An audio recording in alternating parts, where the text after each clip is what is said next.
Ah, ulam nyo. Bigyan ako ni Ma'am Darlene. Share ko lang. Kapag may nagbigay o may grasyang dumating, anong dapat gawin? Dapat po natin itong i-share din sa iba. O katulad po niyan, nilagyan po ako ni Ma'am Arnie ng gatong. Pinadala niya through Sir Vic. Thank you, Sir Vic. And thank you, Ma'am Arnie. At ito po ay buwi po ako ng isang buong manok. At ibigay ko po sa aking mga kapatid na Muslim, yung pong kapitbahay ko. Doon sa tabi na aking parlor doon.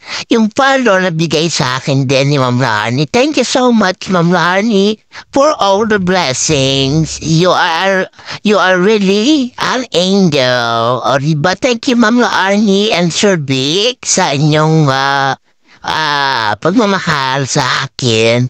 At naisishare ko din ito sa iba. Thank you very much. Arigato.